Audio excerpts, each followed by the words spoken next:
I was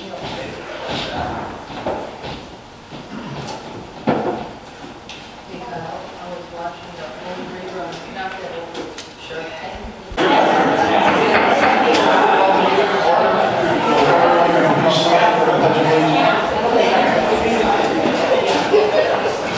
I pledge allegiance to the flag of the United States of America and to the republic for which it stands, one nation, under God, indivisible, with liberty and justice for all.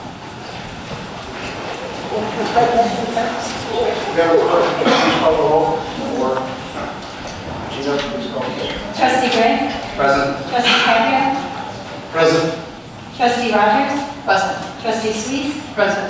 Trustee Nancy Troy? Trustee Vernon? Present. Mayor Bukic? Present. Okay. Are there any amendments to the agenda? Okay. John? Tonight we have a Making a Difference Award for Candace Rose. So if Candace could please come to the podium and we can read Hannah for everything that you've done for us.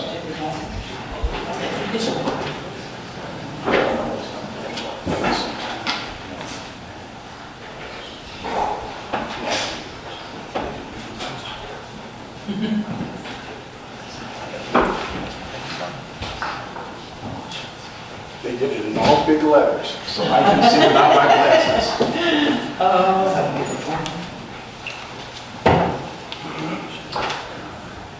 Candace has been with us for a long time. From a corporation. I'm not going to read over this right now because she's taken all the minutes for Planning Commission since we incorporated. She was there at all the meetings. Beth and myself both had the pleasure of working on the Planning Commission with her. And nobody can do the work that you do in the minutes to do the perfect every single solitary time. So with that, Candace Rose has been a resident of Homer since before incorporation in 2001. And within that time, graciously volunteered to serve as the village's Plan Commission Recording Secretary for over 16 years from 2002 to 2018. Candace spent numerous hours attending the village's Planning Commission meetings twice a month, generously recording and documenting each of the commissioners' meetings.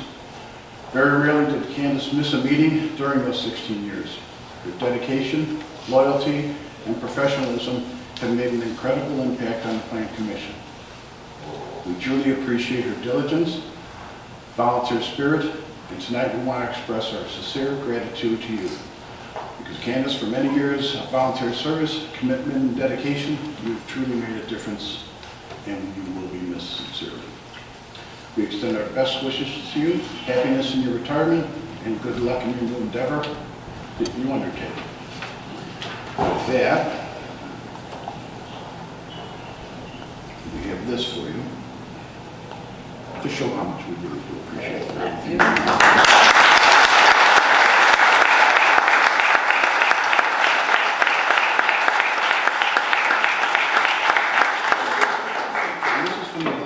So when you get down to Florida, yes, you can. You can sit back and just do whatever you want. I think I'm going to be doing a lot of that.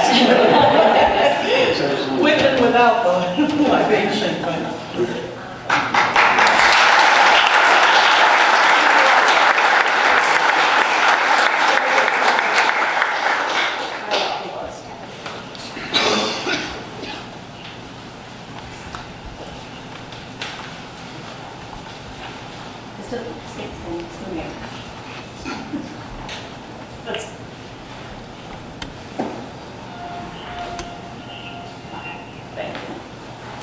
Thank you. Thank you. Thank you.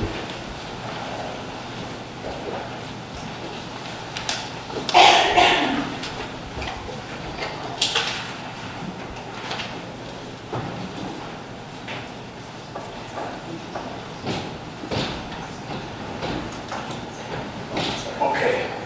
Next up, Community and Nature and Harmony Awards. This is the 17th year of the Community and Nature and Harmony Awards ceremony. Tonight we gather to recognize these individuals and groups who have demonstrated a commitment to the environment and in the process have significantly contributed to the village of Homer Glen. So without further delay, Trustee Sharon Suisse will start the award ceremony. Thank you, Mayor. Welcome to the celebration of Homer Glen Lands Day, which is celebrated in conjunction with National Public Lands Day. This important day is set aside to show support for recognizing and protecting significant areas in the natural environment. The village proclamation written for this special day in 2001 states, "The village of Homer Glen was founded and incorporated in large part due to the desires of its citizens to preserve unique and diverse components of the natural environment within the village and to take steps to assist in the further protection and beautification of that environment." Through the efforts of the Environment Committee, the village created the Community and Nature in Harmony Award in 2002. Now, in 2018, the 17th year for awards, the village again recognizes individuals, businesses, community organizations, and governmental agencies that have demonstrated a commitment to the environment and in the process significantly contributed to community pride through the preservation, restoration, and/or beautification of land within the village of Homer Glen. Projects and nominations must have been completed by July 15 to meet the criteria. The tree planting ceremony, which is another activity of Homer Glen Lands Day. The Homer Glen Environment Committee will be coordinating the planting of a bald cypress tree at Goodings Grove Park this month at a time dependent upon the weather. During the awards recognition, we are honored to have the assistance of our Homer Glen Mayor, George Yukich, who will assist in presenting the certificates to groups and individuals. As the Environment Committee members take their places, I would like to thank the members of our Environment Committee for coordinating this program. They are Nancy Carlson, Randy Juris, Kathy Cudla, Bob Moses, Andy Pinelli, Cynthia Rattay, Margaret Sabo, Joe Therese, Gary White, and staff members Kyle McGinnis and Sue Styling. It is a great pleasure to assist the Environment Committee in presenting these awards to recognize how individuals can influence care for the natural environment and to support businesses who showcase Homer Glen's special character and the organizations that bring people together and generate community spirit. We have 9 projects that are receiving awards this year.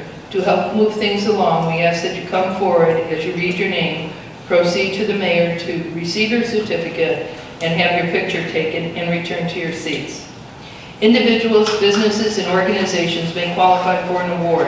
Homer Glen was founded by a strong volunteer spirit. We continue to have volunteers and organizations working together to make wonderful things happen in our community. As we begin, we would like to recognize the following award recipients for organizing a project to better the environment. The following groups and individuals took the action of organizing others to improve our environment. Boy Scout Troop 63 for assisting the village with planting 42 oak seedlings at Goodings Grove Park in celebration of Arbor Day.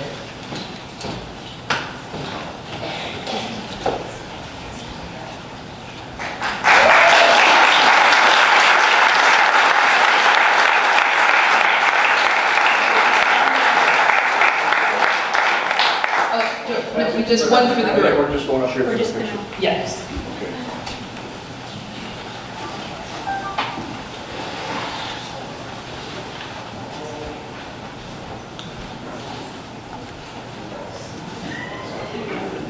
This guy. He's hiding.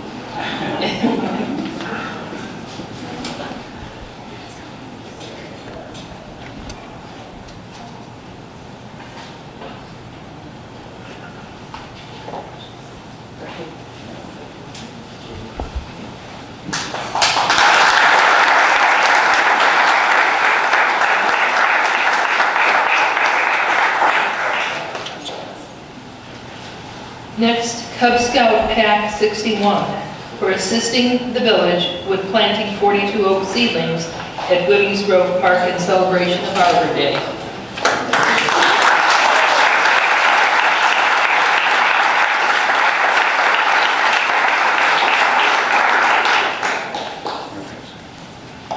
Hold on to that.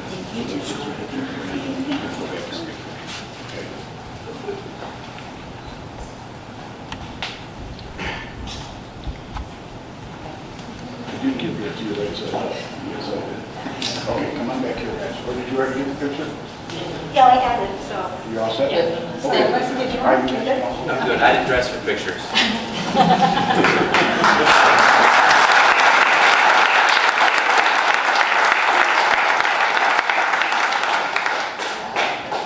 Homer Glen Junior Women's Club for organizing a garden walk demonstrating every garden has a story to tell and showcasing the beauty in the village of Homer Glen.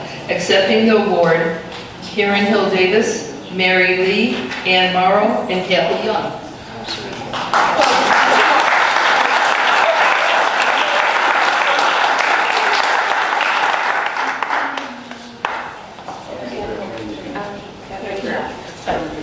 Oh, it's cooler up here.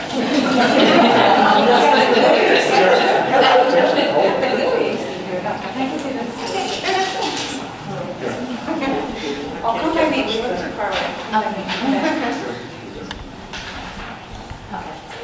Let's play.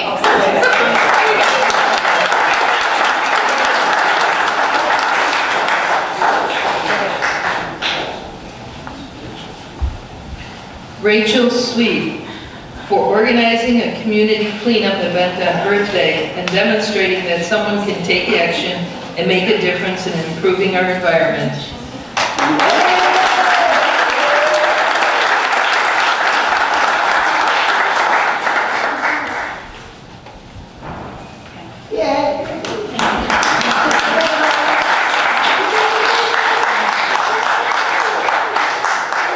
The inherent beauty of our community would not exist without the care of our property owners. The following awards give recognition to owners who have set an example and have inspired their neighbors and other residents within Homer Glen. These award recipients will receive a sign to be placed on the property which is being recognized. When I call your name, please come forward and have your picture taken. Excuse me. Arnold Lindstropis. He is receiving an award for beautifying his property by creating an attractive landscape featuring perennials, shrubs, and evergreen trees. Okay. Next is Rich and Beth Coulter, who they're unable to attend tonight, but they are receiving a award for reducing carbon emissions and preserving natural resources by installing solar panels on the roof of their home. There is also, next is a joint project, Dennis and Connie Dempsey and Jerry and Diane Sraman. And that is for,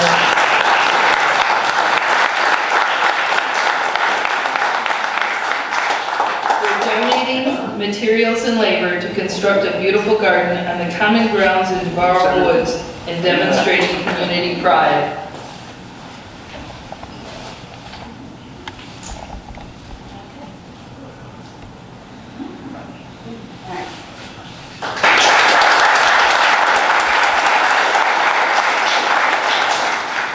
The Ferrari family for providing a habitat for wildlife by preserving a forest with a walking path, maintaining a pond, and demonstrating how perennials and ground covers can be used to provide a grass-free landscape on their property.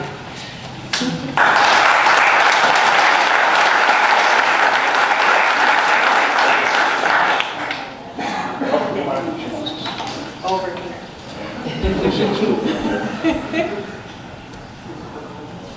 Is this one on the turn around a little?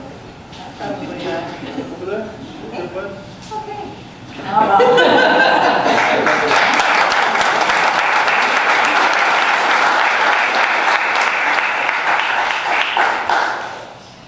Chrisland Farm for delaying the cutting of milkweed on 25 acres of her property and initiating a community effort to rescue the monarch butterfly caterpillars and eggs to raise them and revive the monarch butterfly population in Illinois, accepting this Christine action.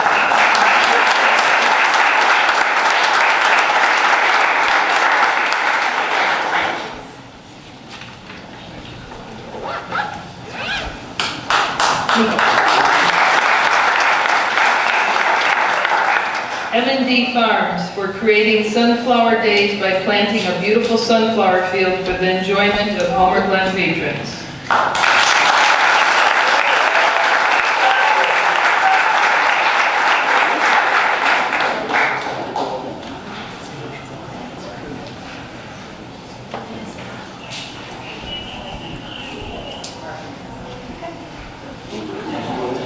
Let's give it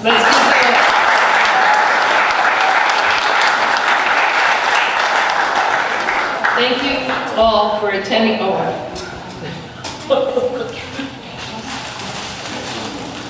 Thank you, the property owners. Thank you all for attending this evening and showing your support for this important Homer Glen event. Mayor Yukich and village trustees, thank you for your support. Environment Committee members, thank you for your assistance in coordinating the presentations. Mayor Yukich, I return the meeting back to you.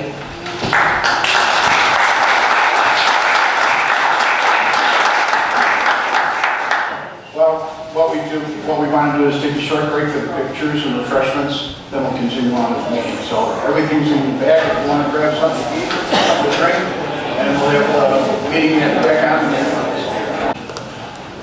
So we do have a pretty big agenda tonight. All right. Is there a motion to approve the minutes of July 25th, 2018 committee level meeting? I so move. Trustee Caprio. I'll second. Squeeze. Discussion? All in favor? Aye. All opposed? Motion carries. Is there a motion to approve the minutes of July 25th, 2018 village board meeting? So moved. Trustee Gray. I'll second. Trustee Squeeze. Discussion? All in favor, say aye. Aye. All opposed? Motion carries. Is there a motion to approve the minutes of August 8th, 2018 village board meeting? So moved. Trustee Burrian. Second. Trustee Gray. Discussion? All in favor, say aye. Aye. Opposed, nay. Motion carries. Is there a motion to approve the minutes of August 15th, 2018 special village board meeting? I so move.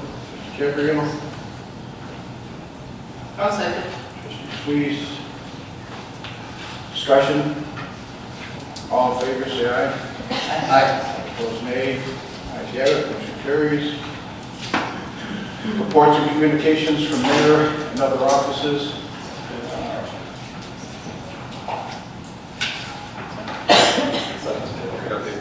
Yeah, we do this.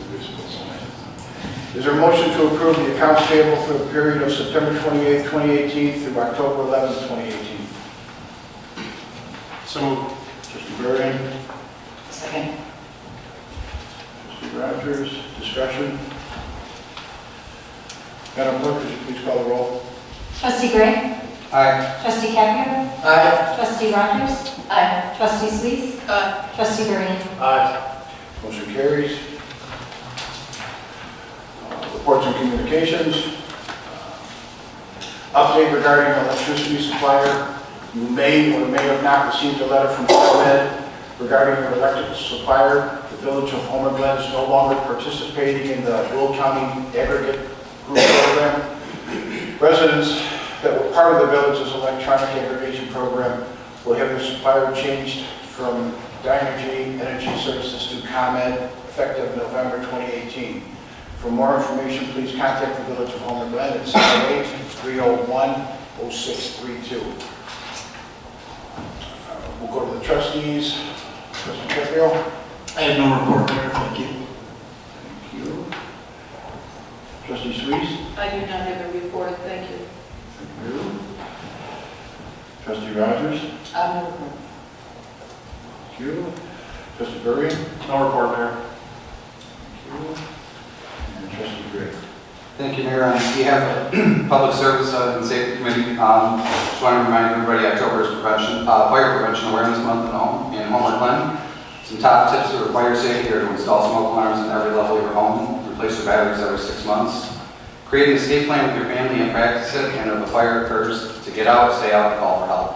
Also want to mention that Northwest Homer Fire Protection District is hosting an open house this coming Saturday from 11 to 2 at their Station 2, which is 13010 West 143rd Street by St. Bernard's.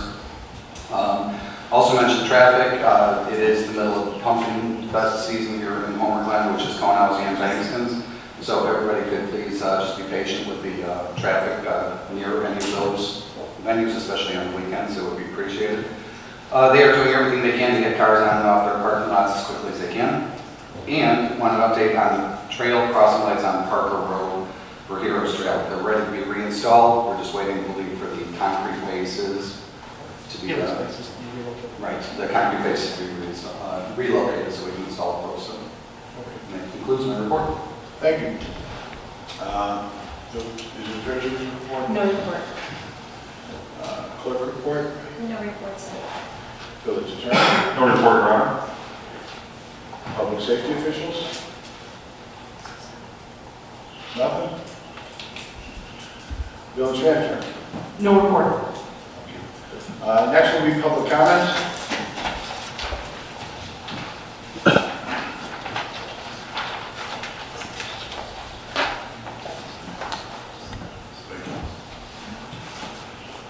Our first speaker will be Justin Hansen.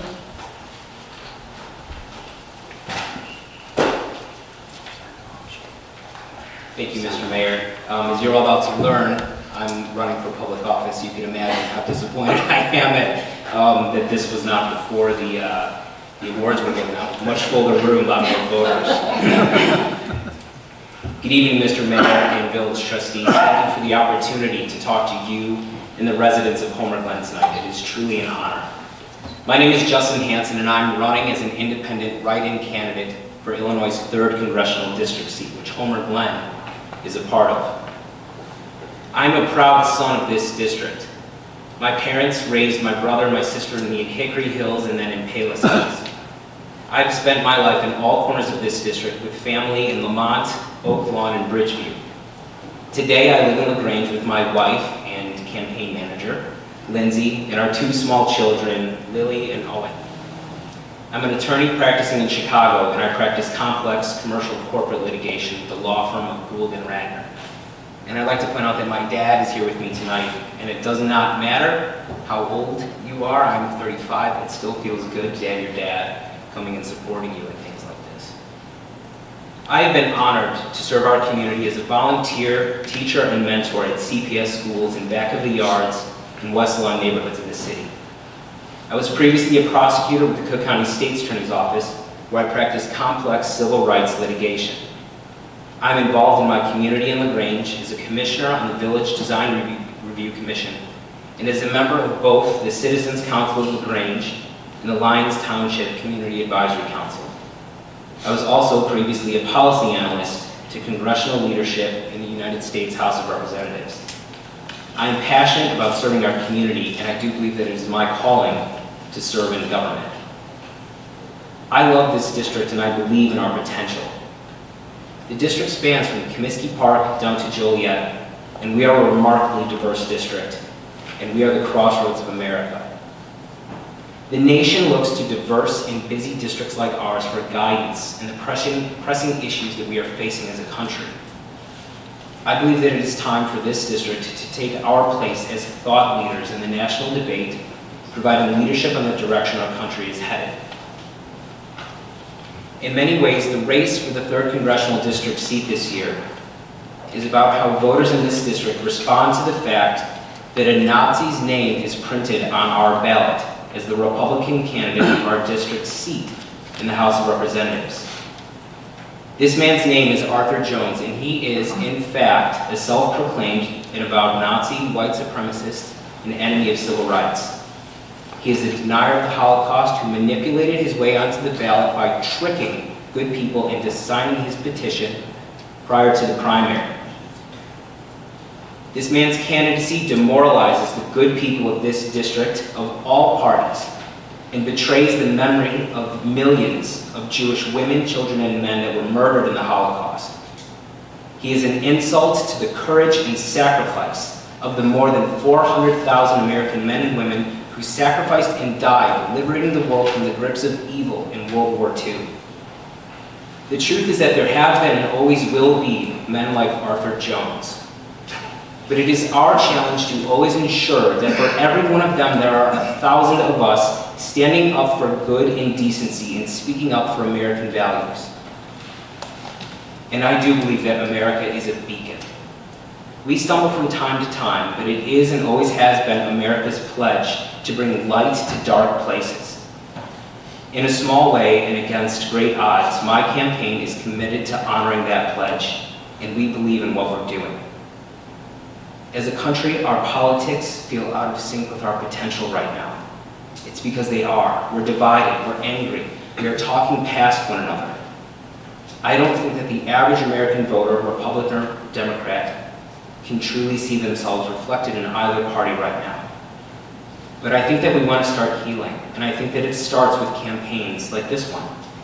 Campaigns that want to take a step back from the political breakdown and step up the political courage. Because it's when courage meets hard-fought compromise that we achieve statesmanship. And I think we can all agree that now more than ever, we need statesmanship. Right now, 3rd District voters have a choice on the ballot between Arthur Jones, who hates someone you and I know because of the color of their skin or how they pray, or Dan Lipinski, a nice man but a quiet incumbent who's just assuming that you'll go with the name you recognize on the ballot once again. At some point, we must stop expecting less. My ask of you now and until Election Day is this. Pick up a pen and respond to the extraordinary circumstances of this race with a powerful kind of vote. Write in Justin Hansen, my name, because we deserve to expect more. It is time for a new generation of leaders to take on the complex problems this district and great nation face now and in the future. Leaders that see fewer of the differences between us and more of the common ties that bind us together as Americans. I'm committed to investing the whole of my experience, my energy, and my fierce devotion to fairness to the betterment of this country as this district's representative in Congress. As a member of Congress, I will be a strong advocate for our children's future. Because whatever the issue, what we are ultimately debating on the House floor is the America that we leave to our children. Send me to fight for your future and for their future. Lindsay and I are the proud parents to 2 beautiful children, and we love Lily and Owen more than anything. My promise is that I will always listen to you, and that I will work to leave your children a future that is bright and safe and promising and free and equal for both our sons and our daughters. I will fight for their future just as fiercely as I will fight for my own children and the America that they will inherit together. Since launching this campaign, we've made our way throughout the district, listening to voters, learning about the issues that matter to them, and earning their vote. Voters throughout the whole district, of both parties, and from all backgrounds, have described ours as the most unifying, positive, and balanced campaign they've seen in this district in many years. Between now and Election Day, our primary focus will be putting America first and educating as many voters as possible that Arthur Jones should not receive a single vote in this election. We ask that you join us in this nonpartisan and American effort. I'm running as a write-in candidate. I knew that this would be difficult, and yes, it's been difficult. But the support we received from across the country, from New York to San Francisco, from Texas to Washington State, and the incredibly positive reception we received in this district has made this campaign worth all the while. You can visit our website at justinhansenforcongress.com, my wife and I made it, to learn more about our campaign. You can find us on Facebook, Twitter, and Instagram. At least please visit our Facebook page to share our posts that serve not to promote my campaign, but only to educate voters here about Arthur Jones and ensuring that they are not voting for him and protecting them from inadvertently giving their vote to a Nazi. To date, my site has reached my Facebook page has reached over 120,000 people alone. Even if you won't vote for me, please don't vote for Arthur Jones and join our mission to prevent him from getting good people to vote for him. Join our mission to prevent good people from voting for him. My friends, my name is Justin Hansen, and I'm asking you to please vote for me by writing my name on your ballot this November. Together we can make Illinois' 3rd Congressional District the new home of America. American statesmanship. Together, let's defeat Nazism. Let's elect an independent write-in, and let's make history. Thank you.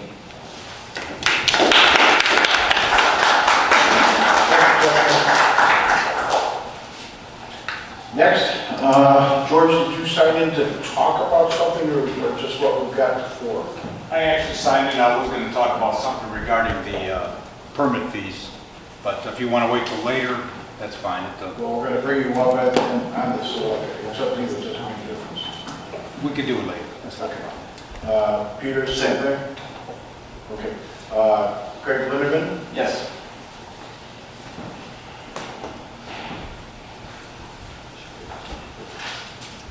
My name is Craig Lindeman. I've talked to you before. I live in the Evergreen subdivision, and I've been a Homer Glen resident for over 30 years.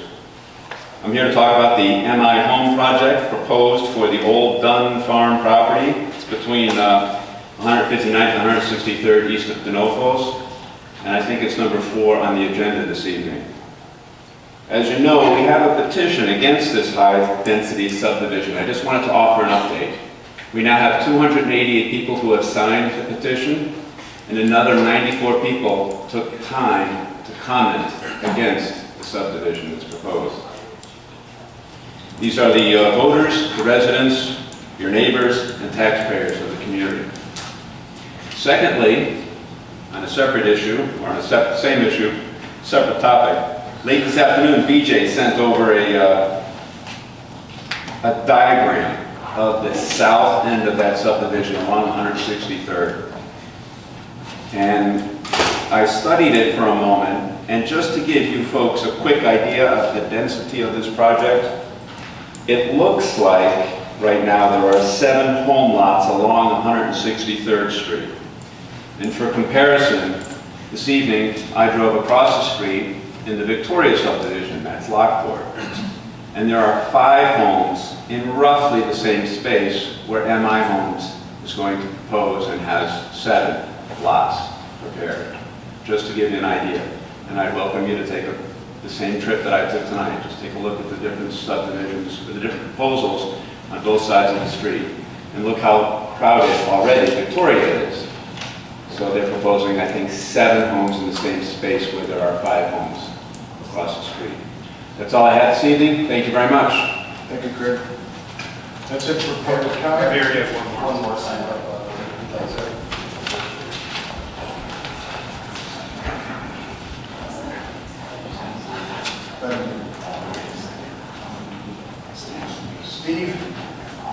Steve Tran, I'm sorry.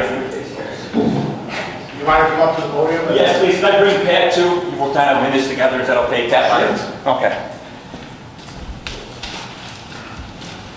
Hello, everyone. This is my first time meeting the board. I moved into Homer. Actually, Pat and I moved into Homer, Woodbine, in 1994. 5, 6 years, 7 years later, in 2002, we had a fundraiser going door to door, and we were instrumental in placing the 2 signs that are currently located as you enter the Woodbine subdivision.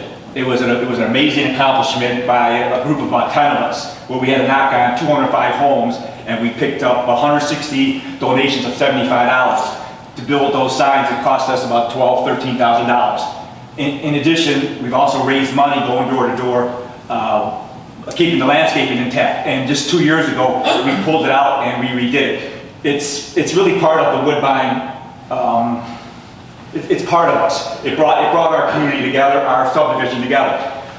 Keith was so kind to tell us that there's plans to put a bike path, walk path. We're just starting to get a few of the details, and we're not sure this is the exact time to just assure our thoughts if there's any way we can keep the signs intact. Now, I know he mentioned there was going to be a 10-foot path or on a bike path or a 4. At that stage or at that point, we just like to have some input to see if we can save those. They mean a lot to us. It's our identity. Pat was the architect behind it. Pat communicated with the Highway Commission. We got approval on both of them. When we put them in there, that they were okay. Even if there was a turning lane, they weren't going to be obstructing traffic. My name is Steve Tran. I served on the school board for District 92 for 8 years, from about 5 to 13. I'm finally getting back involved now, and I will admit this is This is amazing what we're accomplishing here, what you guys are doing. Walking here for 20 years, I never would have dreamt it could look like this in such short time. If there's any questions we can give, Pat is the architect. I was more of the salesman behind it, going door to door asking people for some money. So Pat Lyons is he's a special individual in our subdivision, really brought us together. I don't know what stage, but Pat, I don't know if you want to add anything? No, just thanks, Steve, for the history on that. I think the only thing that I would want to add is just certainly we are very supportive of having that connection between our area there with regards to Woodbine Estates and then also the Heritage Park. It would be just if we could work through to see if we can come to some solution that we could achieve both goals of trying to maintain the signs and then also having that bike path in place. Certainly we're supportive of having the viability of keeping this community moving in the right direction all the time, and how that would affect certainly our neighborhood. That sort of thing is going to be very key and important to all of us. But if we can at least have an opportunity to take a look at what the plans might be to see if there's any way we could work out salvaging those signs, because I think it is, as Steve said, it is an identity to the community, to the neighborhood, and put a little bit of work into it over the years with a lot of people. So if we could just ask for that opportunity, that'd be great. Yeah, absolutely. Mayor, I reached out to these two gentlemen and asked them to be included in emails and future meetings about this connection and these plans, including ones that include widening 151st Street and how that might impact them as well. I did tell these two gentlemen to bring forward any papers that they had from in 02 or 04 when they put the signs in, and saying who signed off on them, what the criteria was back then. So they're starting to gather that, and I've asked them to be included with staff so they are in those chain emails. So. And I notice you're saying signs, but it's just one sign though. There's one on both, so they flank the entrance right But here. isn't just the one impacted? It would be, but if 151st Street, that's, if we might as well look at the bigger picture on what the road district's thinking of doing as well, so. But as it relates to the trail, I'm just. Right, as it relates to the trail, it would just be the one on the west side, so. I think that's primarily what they're thinking about right now, is if we can possibly skirt the sidewalk, where it connects up, so. And again, you guys know I've made no promises, but I wanted to make sure everybody was, getting all the information and having an opportunity to have input, so.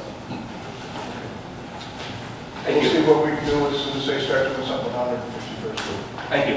You're welcome. Okay, now we're done with public comment.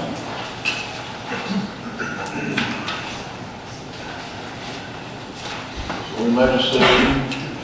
Number 1, is there a motion to appoint Dave Stanley to the Planning Commission? It is understood that Mr. Stanley will serve from now until May 31st, 2021. I so move. Mr. Jeffrey. I'll second. Trees, discussion.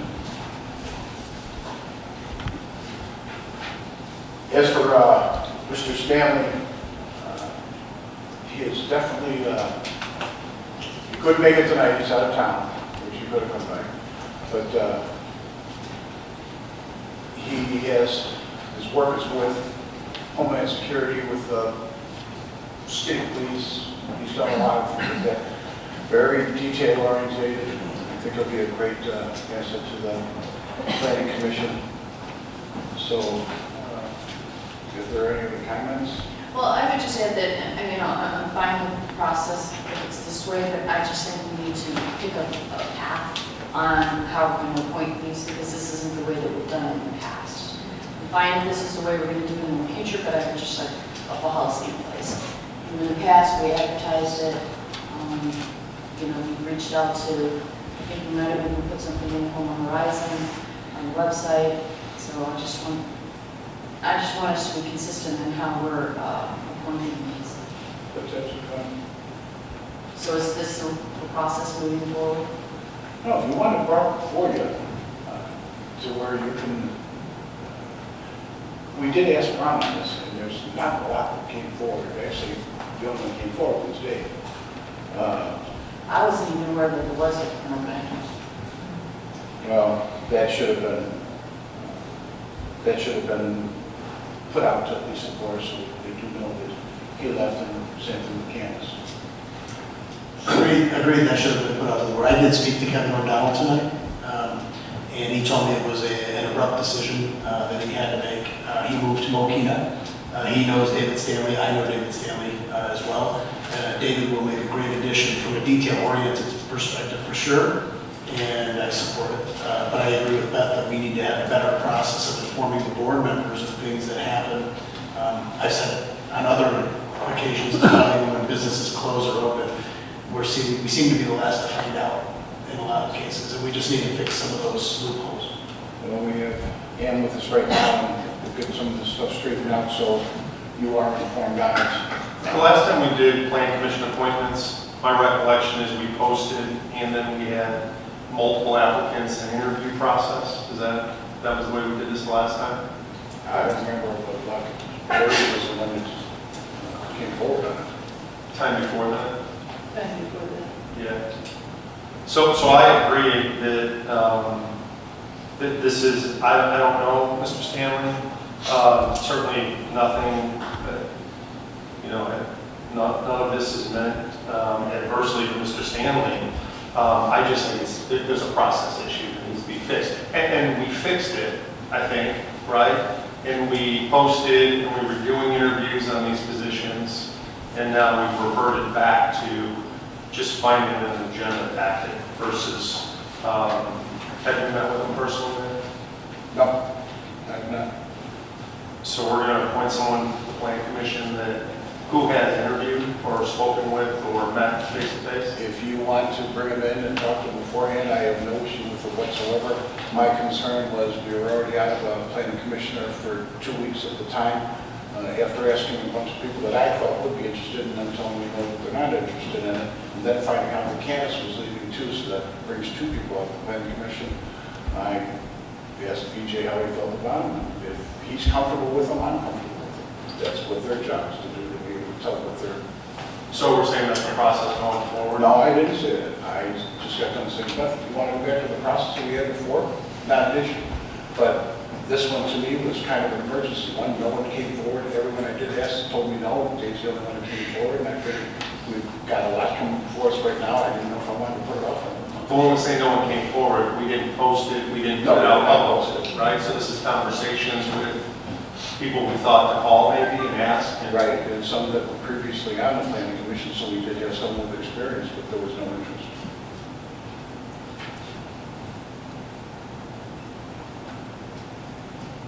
I'm looking at his background and I'm thinking that the detail that he does for his job is what I feel is important for anyone.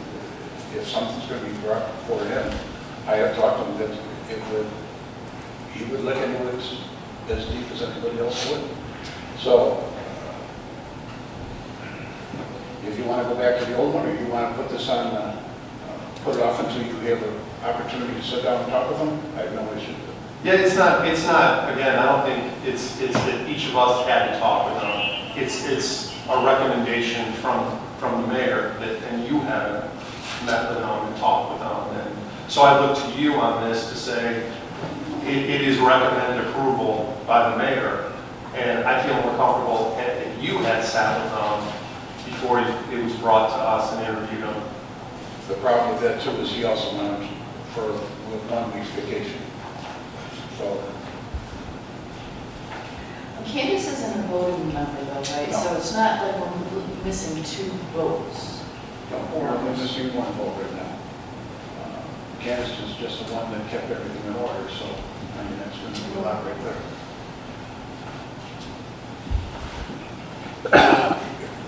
What I would say is just do what you think is comfortable with you. If you want to, fine. If you don't, we'll put it off and we can talk to them. This is the gentleman that you're recommending and you're comfortable with tonight, correct? Based on a recommendation from staff, not a personal conversation or having that with it? No. Okay. I just think it's one of the things we've done as a board is we've prided ourselves on transparency and improving some of these processes, and we did that. And this seems to be reverting back, and again, none of this is directed at Mr. Stanley in any way, shape, or form. I don't know the gentleman, and he absolutely may be qualified. I think my comments, and it sounds like the other comments, are more directed towards reverting back in our process, not continuing to improve and and be as transparent on this as we can. And so I'll defer to your recommendation on this. I'd like to see the process improved going forward, and I think for myself, I would not approve these in the future without a better process in place, and I think we need to formalize that process so these things don't happen again. That's absolutely fine, but you also got to understand we have a brand new village manager here who also had some time that she had to take that was previously set up before we hired her. So we didn't have a lot of options at the time, and I feel comfortable putting someone on the commission. Those are typically the types of excuses we hear when you have an organization not being as transparent as they can be. Right? I get the point, Brian. I get the point. So, it's up to you. I'm open to where you said you're going, so no one else is said anything, so there's. We need a roll call, don't we? Trustee Gray? Aye. Trustee Caprio? Aye. Trustee Rogers? Aye. Trustee Suisse? Aye. Trustee Berman? Aye. All right, motion carries, and then I will take everything that you said, and we can sit down and figure it out and get it back to where it was. Thank you. All right, next, is there a motion to approve the attached proclamation designating October as Down Syndrome Awareness Month in the Village of Homer, Glen? So moved. Trustee Rogers, Trustee Caprio, discussion, or you're reading that, correct? Yes, I had asked, in past years, I've asked that we recognize this, and so brought it to the attention of staff again this year. I think it's an important thing that we keep at the forefront is full inclusion in special needs children and making aware of, all that comes with the Down syndrome. That's it. You want to discuss the motion? Okay. Whereas approximately 1 in 700 children are born with Down syndrome, representing an estimate 6,000 births per year in the United States. And whereas people with Down syndrome have an increased risk for certain medical conditions, such as congenital heart defects, respiratory and hearing problem, Alzheimer's disease, childhood leukemia, and thyroid conditions. And whereas research and early intervention have resulted in dramatic improvements in the lifespan and potential of those who are affected. However, more investigation is needed into the causes and treatment of Down syndrome. And whereas life expectancy for people with Down syndrome have increased dramatically in recent decades, from 25 years of age in 1983 to 60 today. Whereas individuals with Down syndrome should have equal opportunity to achieve the universal desired goals of self-fulfillment, pride in their achievement, inclusion in their community, and reaching their fullest potential. And whereas the National Association for Down Syndrome and the National Down Syndrome Society provides families with Down syndrome members the information, resource, and educates the public about Down syndrome, addresses social policy issues and challenges facing the community, and facilitates and encourages active participation in the delivery of educational, vocational, residential, and other services for persons with Down syndrome. And now, therefore, be it proclaimed by the Mayor and Board of Trustees of the Village of Homer, Glen, that the month of October is designated as Down Syndrome Awareness Month in the Village of Homer, Glen. Further, the residents of the Village of Homer, Glen are encouraged to support the National Association for Down Syndrome, the National Association for Down Syndrome Society, and like organizations that support all persons with Down syndrome in achieving their full potential. Thank you, Trustee Rogers. Go to 3. Roll call. Roll call. Trustee Gray? Aye. Trustee Caprio? Aye. Trustee Rogers? Aye. Trustee Suisse? Aye. Trustee Berman? Aye. Motion carries.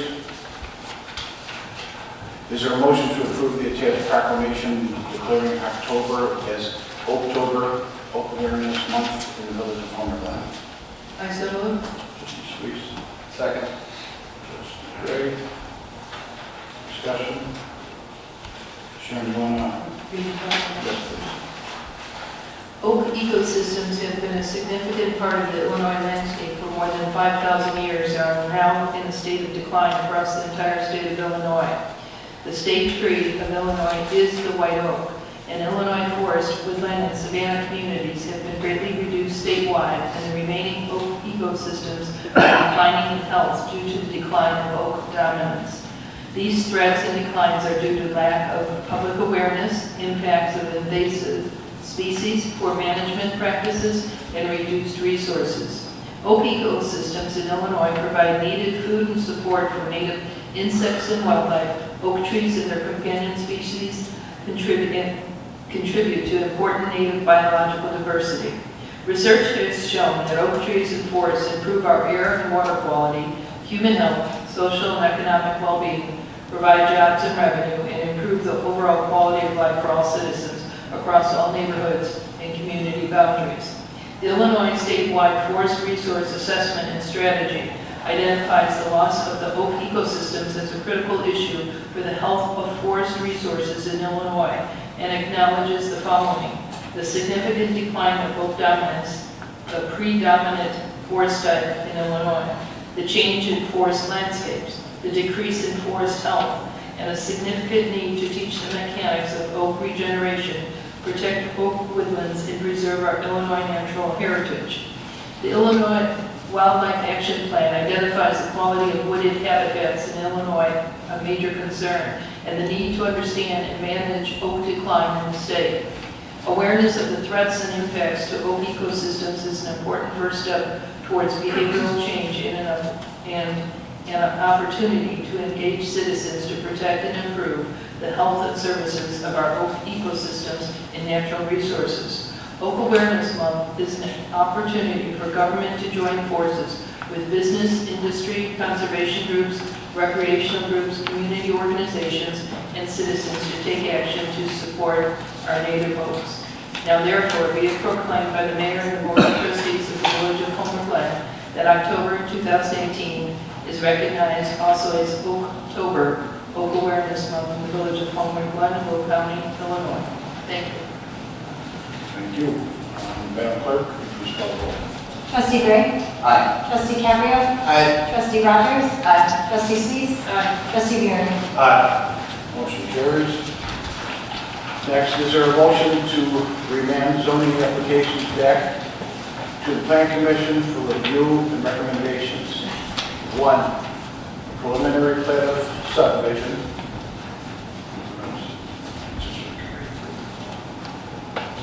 2, zoning map amendment, Article 9, administration and enforcement of Chapter 220, zoning of the Code of the Village of Homer Glen, a special use for the planned unit development. The plan development of Chapter 220, zoning of the Code of the Village of Homer Glen, for a site plan for certain real property located in C3 General Business, A1 Agricultural District, at 14059 West 159th Street, Homer Glen, Illinois, M&I Homes, Chicago, LLC, case number HG 1818 PAS. So, Trustee Gray, A second. Trustee Cabrio, discussion. Mayor, I believe the petitioner is here, and I have a couple of questions before we send this back. Matt, you want to come forward, please? Good evening. I had a question about how the density from almost 9 to 6.7, I believe it is. How has it changed? How has the neighborhoods changed? What we've done is we set aside or took out of our calculation the 40 acres that's deed restricted along that east property line. Part of the redesign of the site was we reduced all of the townhome buildings from 6 units, some of them were 6, to a majority of 4-unit buildings. And then there was some other kind of shifting of roads in order to kind of adjust everything.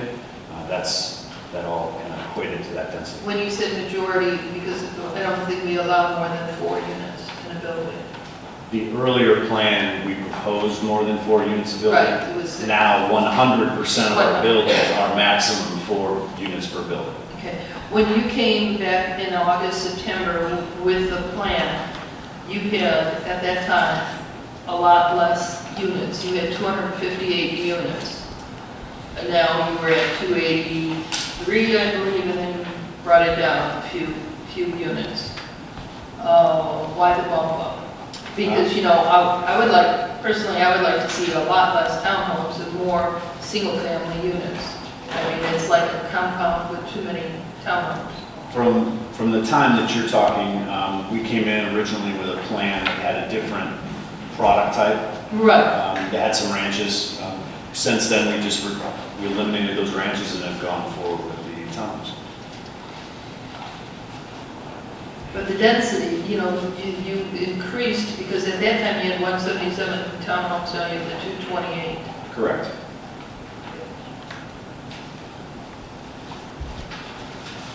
And just another, before it sends back, because we are going to go through it more, and, you know, if we have questions, you know, bringing it over to Plan Commission, et cetera, like that, because we'll have some time to do that. So I don't want to get into too much detail right now.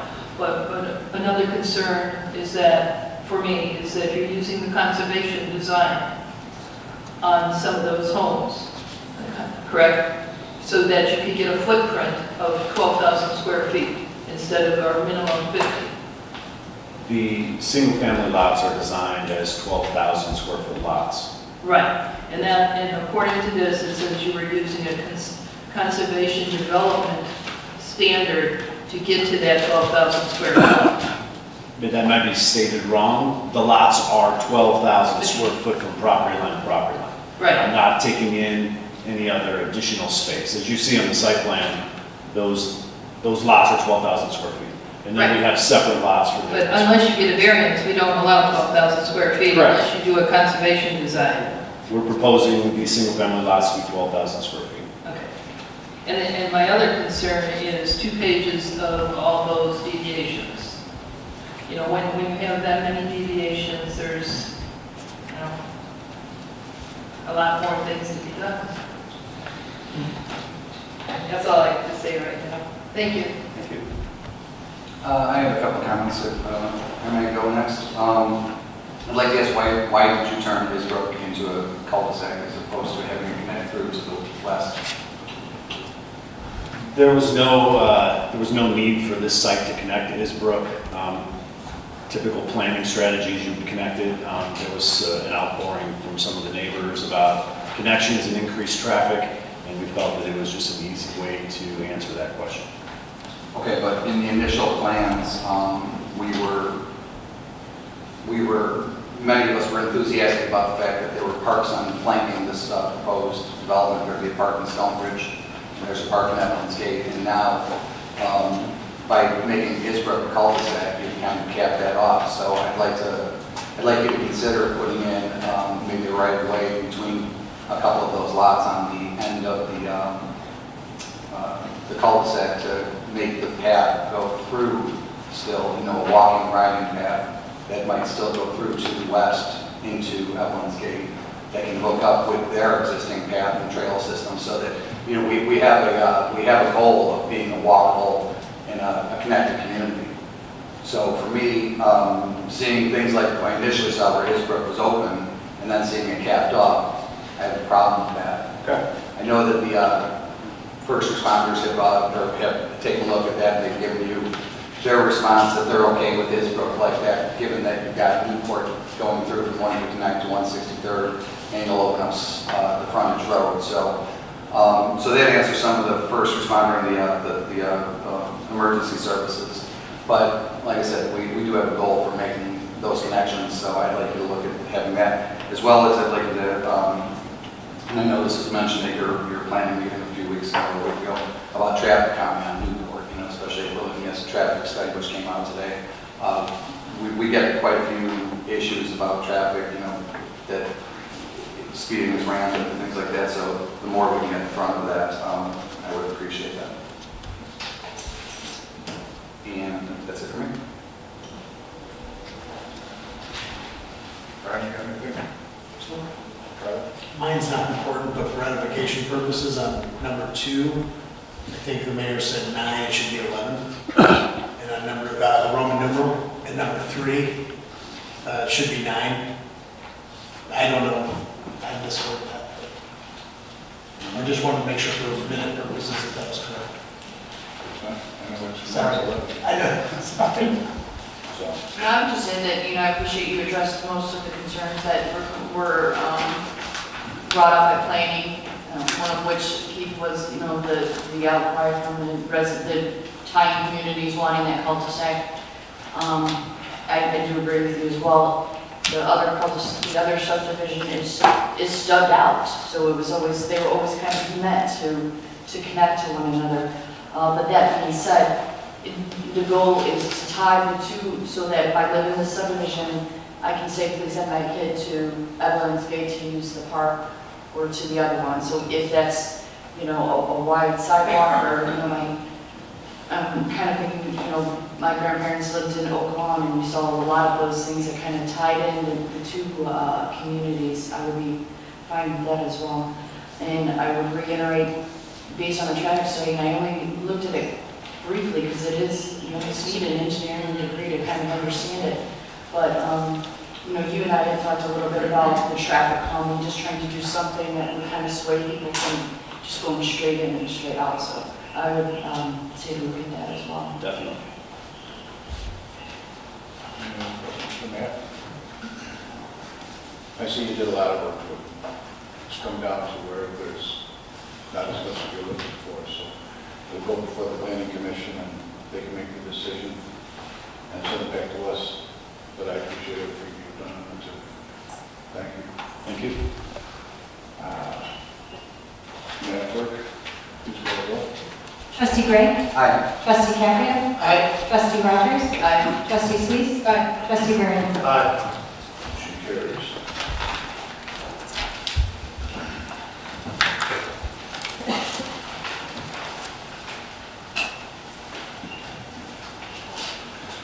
Is there a motion to approve ordinance number 18-050, an ordinance granting a map amendment to rezone the subject property from A1 agricultural to R1 single-family residential, 220-1205, applications for variances and map amendments of Chapter 220 zoning of the Code of the Village of Homer Glen for certain real property located at 17656 South Marquis Road, Homer Glen, Illinois.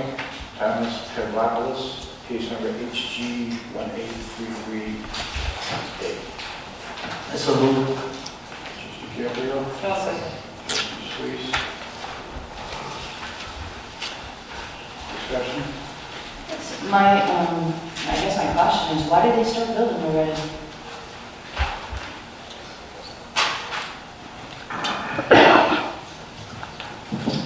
Staff reviewed the permit fully for the single-family home. That's when this issue was brought to our attention.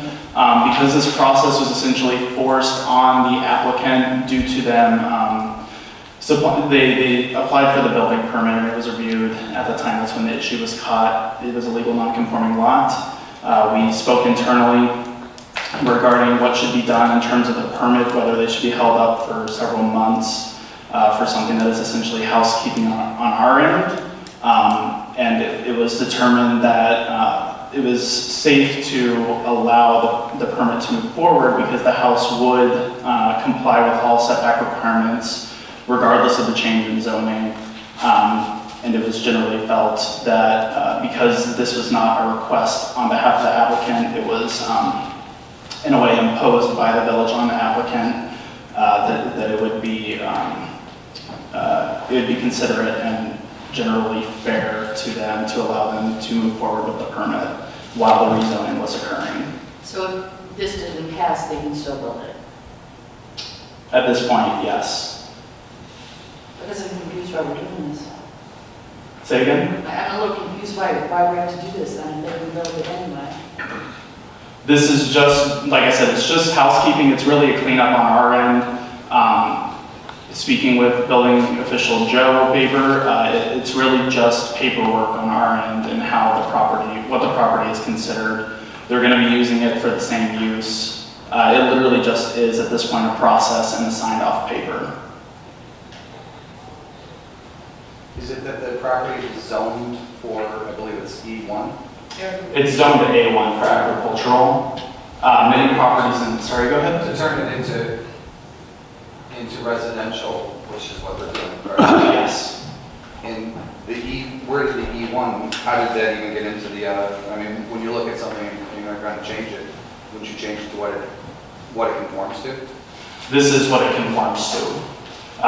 Whenever we were looking at the property, we explored whether it could be changed from A1 to E1, E1 being one of the larger residential districts. Unfortunately, it didn't meet the lot requirements for that, so we had to go down the list until it met all the requirements, and we landed on R1.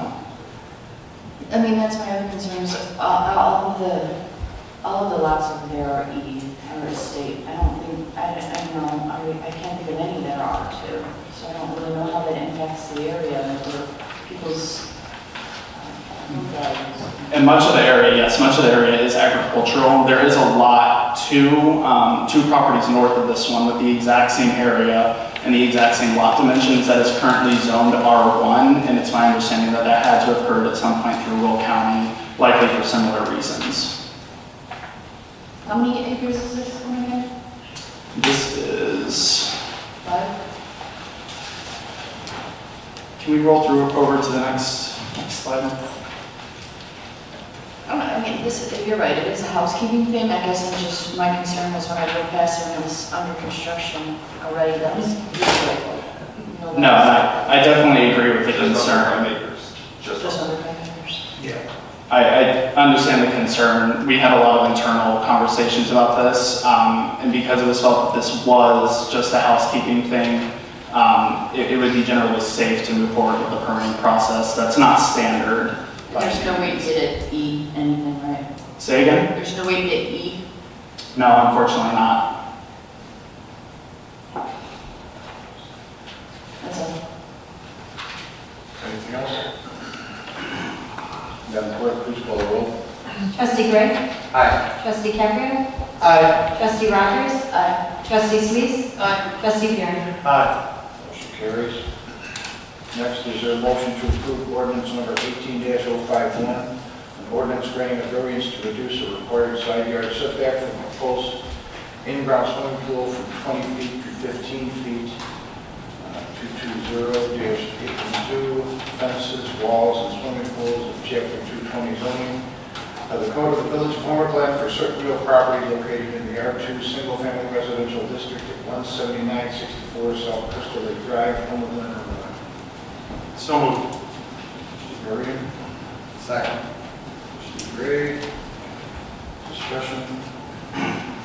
The only thing that, whenever I see things like this, I always, and granted, I understand the next door neighbor that would be most affected as a vacant lot, but I'm always concerned that that lot owner was notified that this is going to now be closer to their property. To the lot, I believe, to the southeast of this. Correct. That's an outlot set aside for, I believe, detention and natural spaces. So nothing will ever exist there. Okay. Any other questions? Madam Clerk, please call the roll. Trustee Gray? Aye. Trustee Caprio? Aye. Trustee Rogers? Aye. Trustee Sluis? Aye. Trustee Garrett? Aye. Motion carries. Is there a motion to approve ordinance number 18-052, an ordinance granting 1, a plat of vacation and consolidation, and 2, a map amendment to rezone the consolidated property from C3 general business to I1 industrial 220-1205, applications for variances and map amendments of chapter 220, zoning of the Code of the Village of Homer, Glen for the existing properties with pins 16-05-104-404-046-0000 and 16-05-14-404-056-0000, both located at Homer, Glen, Illinois. John K. Shepherd and Robert Sizik, case number HG1828PA. I so moved. Trustee Sluis, Second. Marion, discussion. Well, Mayor, I don't mind putting his pin, or pin, the 2 pins into industrial.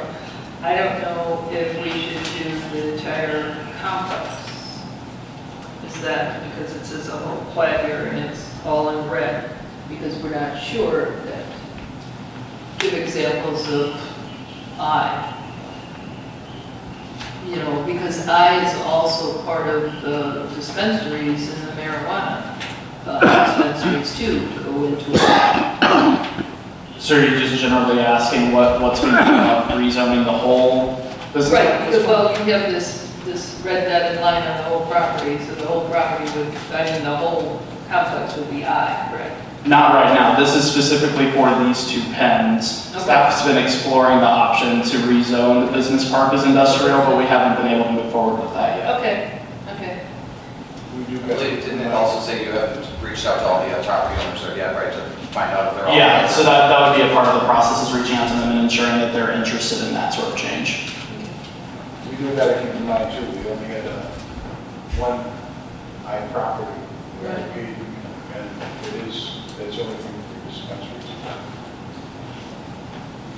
We only have one I property. The one, well, to start with, it was on 159 Kansas Speedway. That was going to be my property that we had at the time, and I'm changing other buildings. I think there's a few others that are in the zoning map that are I, they're small and they're scattered, but nothing to this, the size of Hancock. No, but we keep adding. Right. Okay, Madam Clerk, please call the roll. Trustee Gray. Aye. Trustee Caprio. Aye. Trustee Rogers. Aye. Trustee Sluis. Trustee Buren. Aye.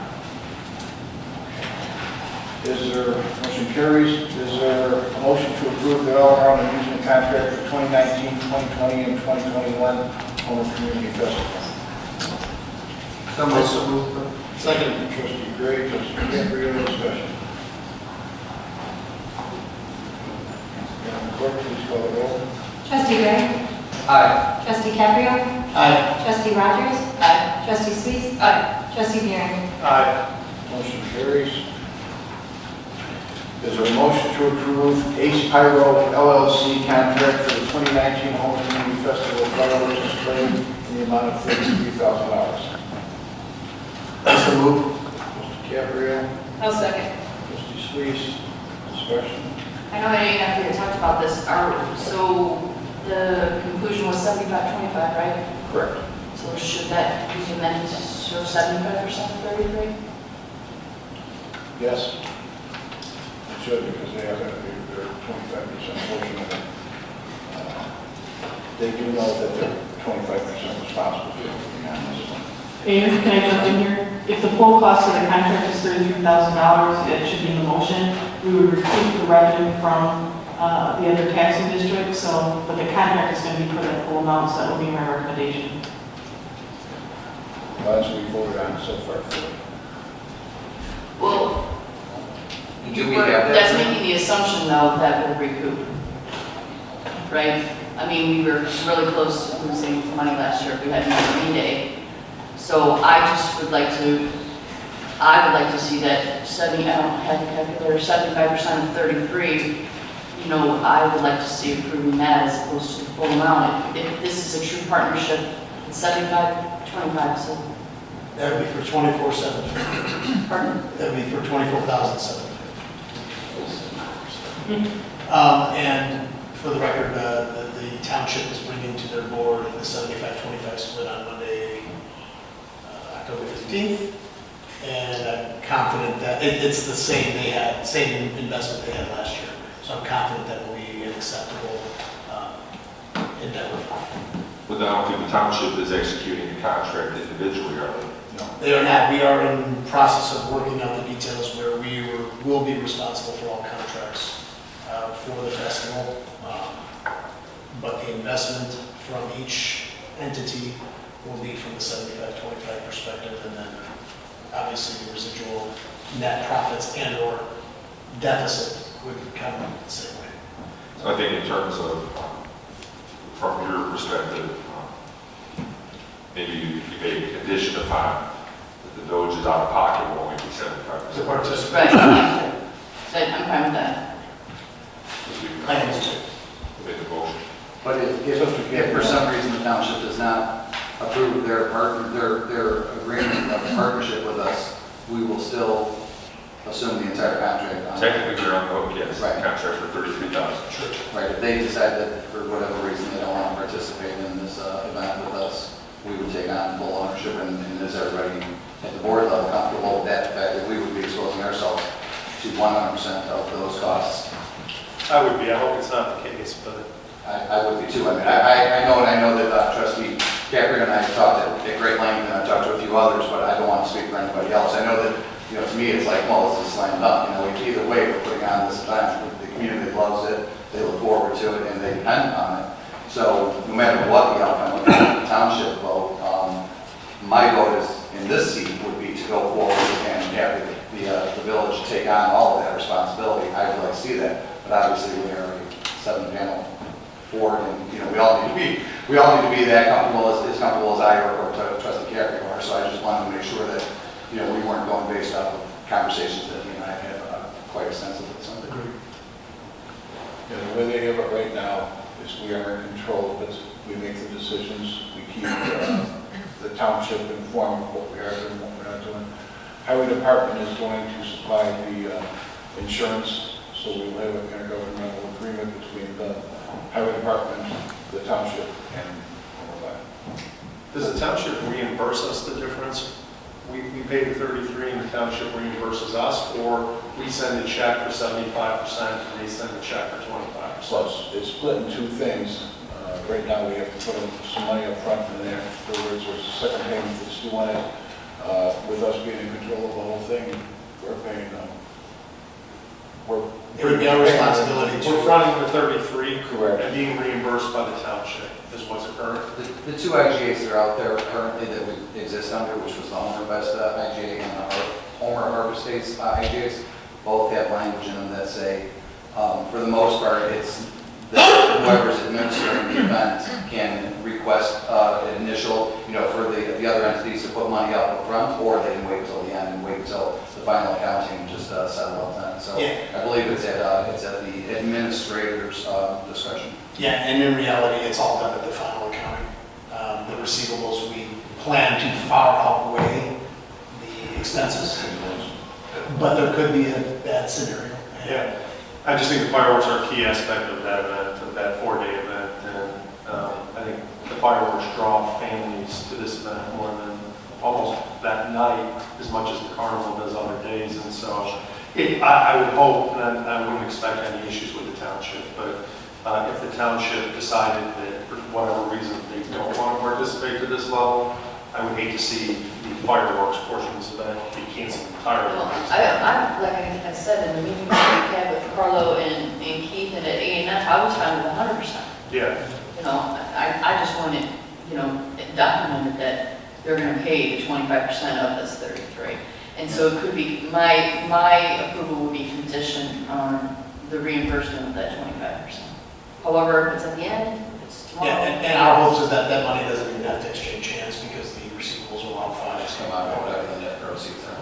New venue, I think it'll be I wouldn't bet We've my life never paid for everything up front. Most of it is paid in the back end after you've got the festival.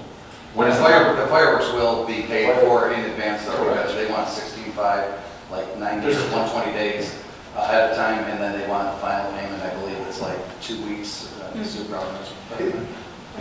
Just on the motion, though, do we want to make it based conditioned on, or make it with the expectation that, right? If we make it conditioned on, do we have? Well, that was my question. When did you say the township is voting on it? Monday the 15th. You can approve it, conditioned upon the township approving their 25%. Because you don't have to sign the contract, and you don't have to send in any money until February. Right. So you'll know by Monday whether or not they're going to do it. If they aren't, then maybe you can bring it up again. But that way it approves the contract, and if the township says yes on Monday, you sign it right away. And if they don't? You bring it back up. I mean, we have time to do so. I cover 100%. Yeah. Because the deposit isn't due until February 20th of 2019. Yeah. Yeah. I'm fine. Okay, any other discussion on it? We just need to amend the motion. Correct. made the motion. Motion He made by made a motion, I trustee Caprio and Sweet seconded. Oh, I thought You and I did the other. So it's, Oh, so you're acceptable, that amendment's acceptable? yes, it's acceptable. Sorry.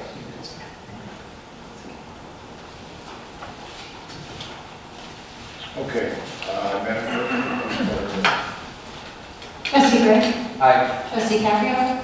Aye. Trustee Rogers. Aye. Trustee Sweets. Aye. Trustee Garrett. Aye. Motion carries.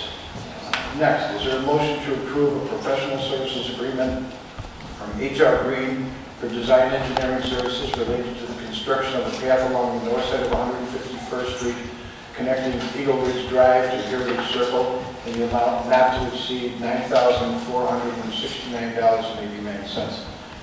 And that's when we start with the signs, right? Yes. So, discussion. Need a motion. Oh, yeah. I'll make that motion. Second. Great, Mr. Varian, discussion on it. I guess I would only add that we make sure that, because of the discussion earlier, that we add that in HR Green's platform of how we maneuver around the signs the best we can, and or We're not. displace them in Right, replace we're them. not, right. And that's been my mantra since the beginning was that, you know, these things need to take place, whether it's the sidewalk or it's the widening of 151st Street. If there was going to be impact, that's why I wanted those gentlemen here, I think they'd like. I think it was good. But just to make sure that they know what's going forward. And I have, as I said in previous meetings, I talked to that homeowner on the corner there as well, and informed them of what's going forward as well. So he and I had a long conversation about it. He recognized that that was going to happen. I believe we might have talked to him in years past. He recognized that was probably going to happen, so he knew it was So, do we vote on this with knowing that it might not be able to happen in the first place? If they want their signage with it, because they're going to want to move both signs. The one on the east won't make a difference. It won't make a The west difference is right going now. to make a difference. Right, all they're asking for is some consideration that maybe we can skirt the sidewalk behind it. I don't know how all these things shake out, you know, they've given up drawings and signed, stamped plans that they had from 15, 16 years ago that showed that they were all approved and that they would be, like they said, out of harm's way if there was a widening of the road. So whether or not that aligns with what the current reality is, I told them, this is way above my pay grade. I want you guys all in the same room. You guys can discuss it, and if we can avoid the signs, great. And if not, they'll probably have to be moved. I mean, like I said, I know that does impact me looking at subdivision, and we would certainly pass the hat again and try to move them to a safe location, see if we can reestablish them somewhere else. Well, if there was a widening of the road, whoever's widening the road should be able to do it, because they're going to have to take the property. So it should be paid right then. Yeah, but we're not at that point right now, widening the road. We're at that point. I was just asking staff to make sure. I understand, but at least it covers the signage. But before we spend $9,469.89, can we get a general direction that this will work? We met with HR Green and, were you looking into it?